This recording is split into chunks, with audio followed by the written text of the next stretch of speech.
Halo guys, welcome to Para Investor dan hari ini 21 Juni 2021. Dan seperti biasa kita akan mengulas berita penting dan pilihan hari ini di dunia kripto yang banyak banget berita buruk yang bertebaran ya mengenai Bitcoin dan cryptocurrency dan menyebabkan market yang hari ini berdarah-darah. Namun di akhir video kita bakal bahas fakta dan data yang menarik untuk kalian simak. Perkenalkan, kami para investor, partner kalian dalam berinvestasi. It's hard to breathe, but that's alright. Hush.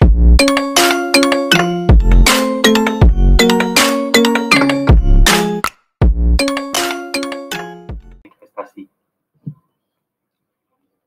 Oke, sebelum mulai videonya, kita disclaimer dulu kalau gue ini bukan financial advisor, ini juga hanya opini pribadi dan sharing informasi untuk kebutuhan edukasi. Kalian selalu bisa melakukan research lebih dalam lagi tentang apa yang gue jabarkan nanti. Ini juga bukan ajakan untuk menjual atau membeli aset kripto kalian. Jadi silakan buat financial decision kalian masing-masing dan selalu cek post time video karena jika sudah terlalu jauh dari tanggal peluncuran video ini mungkin sudah tidak relevan lagi. Terakhir, jangan lupa like, share, dan subscribe jika kalian suka video ini. Kita cek dulu market yang pertama ini. Nah ini dari CoinMarketCap, di mana hari ini mengalami penurunan ya, melanjutkan penurunannya, di mana terpantau Bitcoin turun 3,46%. Saat video ini dibuat, Bitcoin ada di range harga 32.454, diikuti oleh koin-koin lain, altcoin yang mengalami pendarahan juga nih, kayak Ethereum 4,79, Binance 3,46, Cardano, XRP, Doge ini lumayan parah nih, 10%, Uniswap 11%, Litecoin 8%. Ya, ini range-nya mulai dari 3 sampai ke 10-an. Untuk beberapa koin ada yang lebih dari 10, cuman mayoritas ini ada di antara 3 sampai 10% ya, mengalami penurunan di hari ini. Kenapa sih market begitu berdarah? Biasanya Senin pagi itu market sudah mulai naik lagi ya, karena memang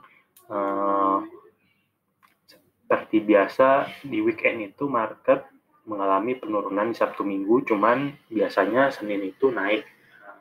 Kalau dilihat dari chartnya sih tadi pagi sempat naik ya, jadi tadi pagi sempat naik sebentar, cuman karena ada beberapa berita yang bertebaran di pagi hari sampai siang dan sore hari, itu menyebabkan Bitcoin turun lagi ke angka 32 ribuan ya.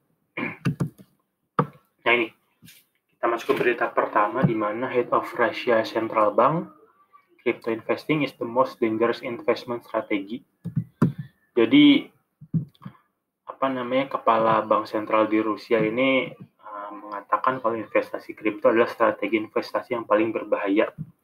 Jadi kalau di Rusia memang bank sentralnya tidak ramah ya terhadap kripto, karena dilansir dari sebuah wawancara surat kabar setempat, di mana kepala bank sentral Elvira Nabiulina menyatakan bahwa investasi dalam aset kripto adalah strategi investasi yang paling berbahaya. Karena aset kripto spekulatif, terus banyak yang bergegas ke pasar saham, imbasnya lebih tinggi. Sebaliknya, Gubernur Bank Sentral menganggap deposito bank sebagai salah satu strategi tabungan konservatif terbaik saat ini. Ya, kalau masih belum bisa melihat teknologi, mungkin dia mengatakan deposito bank itu yang masih aman ya masih konservatif lah. Begitu juga dari Cointelegraph nih, ada berita yang sama, di mana Governor dari Bank of Russia menyatakan kalau investment di kripto itu berbahaya. Gubernur Bank Rusia telah mempertahankan sikap keras terhadap Bitcoin meskipun ada kritik yang berkembang tentang bagaimana bank telah menangani regulasi aset digital. Walaupun beberapa bank lain sudah mempertimbangkan, ada yang sudah mengadopsi, Bank Rusia ini masih mempertahankan sikap kerasnya ya, dilansir dari Cointelegraph. Nah ini, mulai dari sini ini yang bikin market tuh berdarah banget di hari ini. Jadi bank fall in line as China Central Bank crackdown on crypto accounts. Jadi bank-bank di Cina yang dikepalai oleh PBOC ya, itu mengindikasi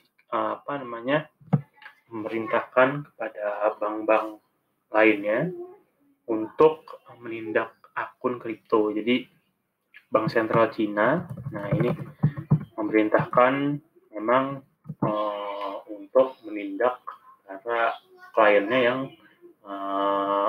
involved atau ikut serta dalam kripto. Sini dilansir dari Cointelegraph, AG Bank, bank terbesar ketiga di dunia berdasarkan aset, telah mengindikasikan akan mengikuti isyarat PBOC, di mana PBOC ini kalau nggak salah Bank Sentral Cina ya, dan bekerja untuk membasmi aktivitas terkait kripto kliennya. Bank Pertanian Cina AG Bank akan diatur menerapkan langkah-langkah anti mata uang kripto Beijing dan secara ketat memeriksa kliennya untuk memastikan mereka tidak terlibat dalam segala hal bentuk kegiatan ilegal yang melibatkan transaksi kripto, perdagangan atau pertambangan. Ini dikutip, lembaga harus secara komprehensif menyelidiki dan mengidentifikasi pertukaran mata uang virtual dan rekening modal dealer over the counter dan memutuskan link pembayaran dana transaksi pada waktu yang tepat. Mereka harus menganalisa karakteristik transaksi modal dari aktivitas perdagangan mata uang virtual dan memastikan bahwa tindakan pemantauan dan penanganan yang relevan diterapkan. Jadi selain AG Bank, Bank Industri dan Komersial Cina, Bank Konstruksi Cina, Bank Tabungan Pos Cina, Bank Industri, bersama dengan aplikasi pembayar seluler Alipay, semua hadir pada pertemuan PBOC. Memang PBOC ini jelas ya, makin tegas dia mengeluarkan regulasi yang sifatnya sangat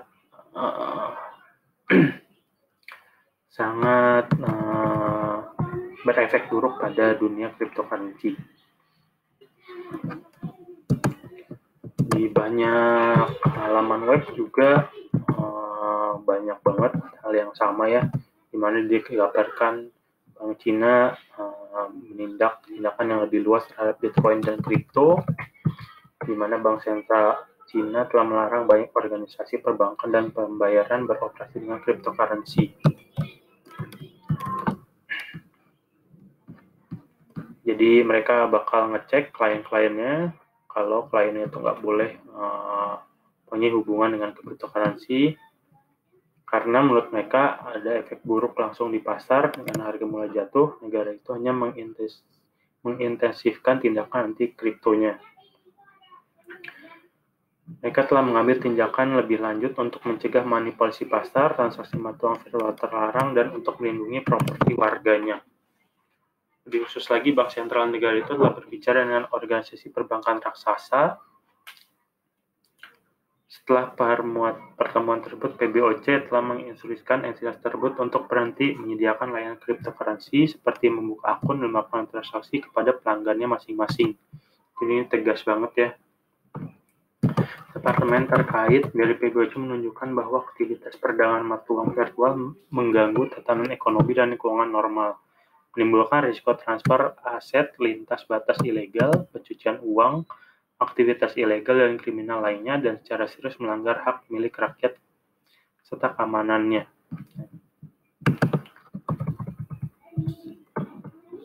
Negara berulang kali menguraikan larangannya dan bahkan menargetkan penambangan Bitcoin berada di dalam perbatasannya, memerintahkan mereka untuk menghentikan operasinya.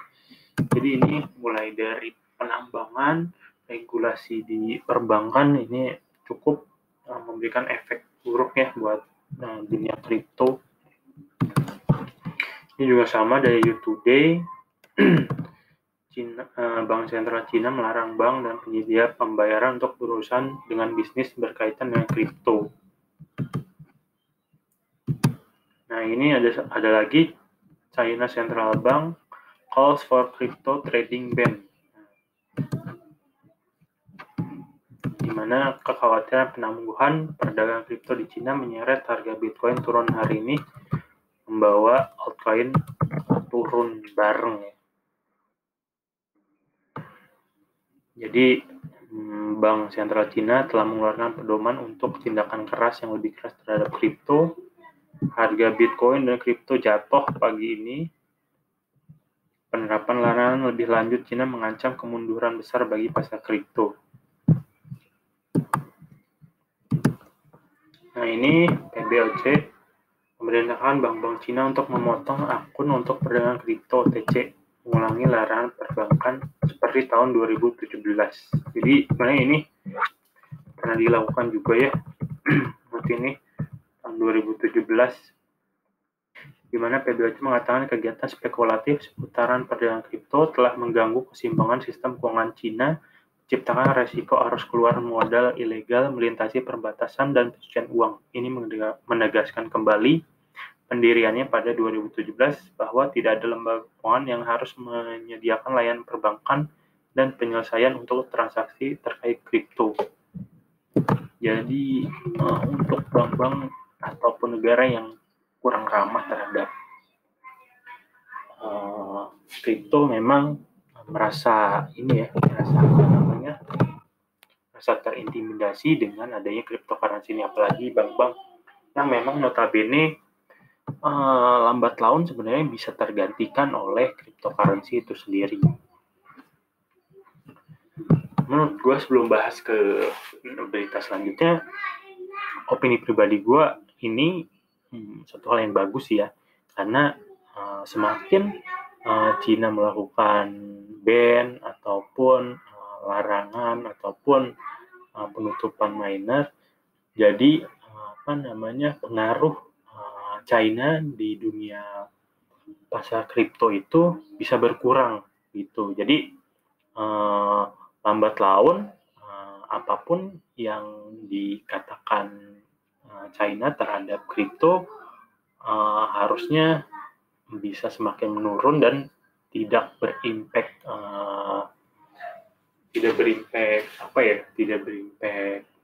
besar lagi. Jadi gue harap sih itu ya. Kalau gue sih jujur opini pribadi, semakin Cina melakukan penolakan harusnya, dan gue harap sih semakin pengaruh dari Cina itu mengecil di pasar kripto. Jadi nantinya sudah tidak bisa intervensi lagi ya kalau benar-benar total Cina mengambil tindakan yang memang mereka tidak mau ikut serta dalam cryptocurrency. Dan cryptocurrency bisa berdiri bebas tanpa intervensi dari China. Itu opini gue ya. Oke, selanjutnya Iran bans Blockchain Association fighting regulatory branch. Jadi Iran melarang asosiasi blockchain dengan alasan pelanggaran peraturan. Jadi sini outlet berita berbasis online melaporkan bahwa IBA diperintahkan untuk menyerahkan laporan keuangan terperinci kepada pemerintah untuk mengungkapkan lebih banyak tentang hubungannya dengan pertukaran mata uang kripto.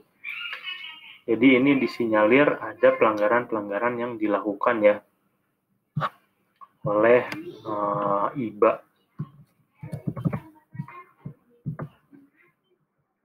Nah, ini ada lagi berita yang kurang bagus dari ekonomis Peter Brains, bahwa Bitcoin itu fraud dan spell doom for investor. Jadi dia mengatakan hampir mirip lah. Jadi menebar FUD. Nah, ini ini analisa terkemuka mengatakan Bitcoin harus mempertahankan level ini untuk menghindari jatuh ke 24.000, target yang diharapkan oleh Robert Kiyosaki. Kalau yang udah nonton video gue sebelumnya, memang Robert Kiyosaki itu pernah tweet bahwa dia ngelihat kalau misalnya Bitcoin tuh udah bubble ya, pecah, dan dia nunggu di harga bawah untuk siap nampung. Jadi Bitcoin itu memang harus bertahan, support quote-nya ada di 3.000, dan saat ini dia tadi kita cek ada di 32.000 ya, support quote-nya ada di 30.000, dan nanti kalau misalnya sampai jebol ada kemungkinan bisa ke 24.000, dan di mana Robert Kiyosaki udah nunggu di harga tersebut. Nah, ini Central Bank of Portugal award first license to local crypto exchange. Jadi di mana Bank Sentral Portugal memberikan lisensi pertama untuk pertukaran kripto lokal. Negara yang ramah kripto membuat langkah terkait untuk pengaturan kancah Bitcoin lokal. Nah, jadi kalau di Portugal ini dia udah ramah ya terhadap Bitcoin, jadi memang ada lisensi yang dibuat dan diberikan kepada local crypto exchange. Dua bursa kripto lokal untuk pertama kalinya. Jadi memang malah diapresiasi ya kalau di Portugal. Ini bagus banget nih. Serta ada yang terakhir berita dari Cointelegraph juga, di mana Bank de France menguji penyelesaian sekuritas berbasis mata uang digital. Bank of France telah menyelesaikan uji coba mata uang digital Bank Sentral untuk transaksi sekuritas bekerjasama dengan Bank kripto Swiss SEBA. Nah, jadi bahkan Bank Prancis dan Bank kripto dari Swiss SEBA ini udah mulai kerjasama ya untuk melakukan menguji sekuritas berbasis mata uang digital. Jadi memang untuk bank-bank yang dapat menerima teknologi dan inovasi dari blockchain, terus kripto itu bisa digunakan untuk kemajuan bank tersebut ya. Oke, fakta menarik sebenarnya ini dari Willy Woo ya, Woonomics, yaitu salah satu influencer di cryptocurrency yang hari ini lumayan banyak banget yang meretweet tweetnya, di mana dia bilang bahwa Bitcoin itu balik ke hodlernya yang tidak pernah meninggalkan Bitcoin. Jadi sebenarnya balik lagi sih untuk para hodler yang memang tidak pernah meninggalkan Bitcoin, ia itu malah ditampung sama para hodler ya. Jadi orang-orang yang ketakutan atau panik, memang para hodler setia Bitcoin itu nggak pernah meninggalkan mereka dan akan selalu menampung jika Bitcoinnya terjadi seperti sekarang, ada kepanikan. Nah, ini kalau dilihat nih grafik sebelumnya, jumlah pergerakan koin selama 30 hari, berikut tampilan 7 hari yang menunjukkan perincian yang lebih besar. Kita dapat melihat bahwa emas koin yang dibuang ke tangan spekulatif diakumulasi kembali oleh tangan yang kuat dalam pola yang mirip dengan pemulihan COVID 8 minggu yang lalu. Ini kalau misalnya kalian lihat nih, ini yang pas COVID mulai nih, nah itu kan lumayan turun nih, penjualan, ada yang banyak banget yang ngejual. Ini ada yang nampung di sini. Jadi memang seperti tahun lalu, saat ini juga nih koin-koin yang memang dijual ini ada para penampung yang siap menampung gitu. Jadi kalau menurut si Willy Woo ini, jadi sebenarnya siapa sih yang jual nih? Ini para paus nggak jualan. Ini hiu juga nggak jual Bitcoin mereka. Dolphin juga nggak. Big holder apalagi nih? mereka nge-hold. Nah ini BTC supply hold by entity with balance 1K sampai 10K. Jadi 1000 sampai 10.000 Bitcoin. Nah, ini yang jual sedikit nih. Mereka nge-hold. Ini juga Bitcoin yang miliki entity yang miliki 100 sampai 1000 Bitcoin. Nah, mereka nge-hold juga nih. Tuh. Nah, ini nih entity yang miliki 10 sampai 100. Nah, ini juga tuh mengalami kenaikan ya.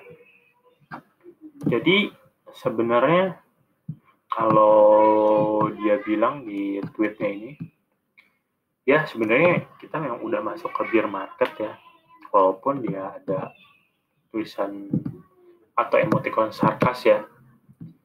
We should all panic sell because trader tell us they're two moving average that just cross and they carry the name that in it sounds so scary.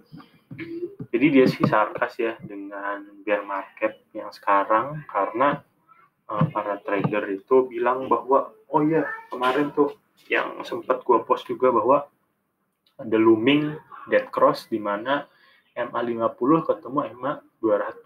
Sebenarnya kalau dilihat secara data pemegang besar Bitcoin itu anteng-anteng aja dan malah mereka mendapatkan keuntungan dan memang orang-orang yang yang mengetahui hal ini atau investor jangka panjang sih mereka mulai menunggu di harga bawah untuk menampung Bitcoin. Cuman itu balik lagi ke perspektif dan research kalian masing-masing ya, apakah memang Bitcoin masih akan turun. Sebenarnya untuk short term ya dari tadi sih, kalau misalnya ada berita buruk pasti short term dia akan turun. Cuman untuk jangka panjang opini pribadi gue cryptocurrency dan Bitcoin itu masih cerah sih masa depannya. Oke, gitu aja guys pembahasan hari ini. Kami para investor dan jangan lupa juga untuk join Telegram kami yang sudah kami sertakan di link deskripsi.